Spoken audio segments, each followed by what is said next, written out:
So the Detroit Red Wings have been struggling the past couple years and have been in a rebuild since the days of Pavel Datsyuk and Henrik Zetterberg. And for people who are really big Red Wings fans, this has been a little bit disappointing for hockey. I mean, the Red Wings and playoffs just make sense. And I used to love watching them in their cup runs and even years after just put on a show night in and night out in the playoffs. But I'm actually happy with the way that the Red Wings have decided to rebuild their roster. And adding key pieces like Dylan Larkin, Moritz Seider, Ville Husso, and now Alex DeBrincat really make me excited to watch this club and see if they can get themselves back into the playoff mix. But I feel like the Red Wings still need a few pieces in order to get over a couple of the other teams in the Atlantic Division. Right now, Buffalo, Florida, and Ottawa are the teams that I think are pretty comparable rosters to theirs. And if the Red Wings can add a couple of these free agents, I think it could really put them above the other teams. So the first one I want to talk about is William Nylander. Now, Nylander and the Toronto Maple Leafs are having a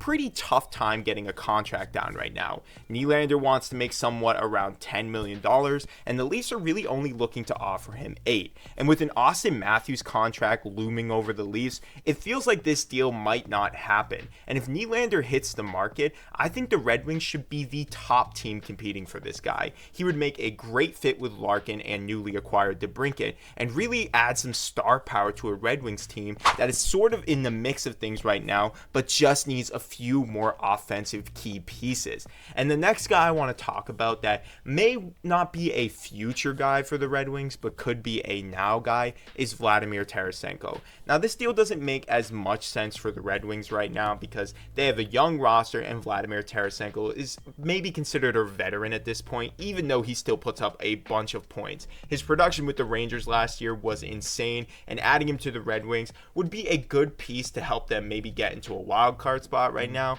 But I still think that the Red Wings could add him and maybe get themselves a chance at the Cup this year, considering how we all saw what happened with Florida last year. And the last guy is sort of on the same lines as Vladimir Tarasenko, but it's definitely more of an attraction piece. Now, Patrick Kane played with Chicago and the Rangers the past year, and he's been going through a little bit of an injury right now. So adding him to the Red Wings, where he might come back in December, could be a very good idea for the Red Wings if they want to make a 1 or 2 year deal with Kaner. Now, Kane is still an incredibly high productive player, and if the Red Wings put him on the same line, reuniting with DeBrincat and then Larkin, this would provide them with the power that they need to get back into the wild card. But what do you think? Are you excited to see the Red Wings continue with their rebuild because they are one of the best up-and-coming rosters in the NHL? And would you like to see them add some of these free agents, whether it's Nylander, Tarasenko, or even Patrick Kane? Let me know what you think about this in the comments below. If you're a Red Wings fan, I would love to hear about what you think the state of the roster is right now and how you would like to see the team rebuild further. But make sure you comment your thoughts below, subscribe to the channel, and like the video. I'll see you guys in the next one.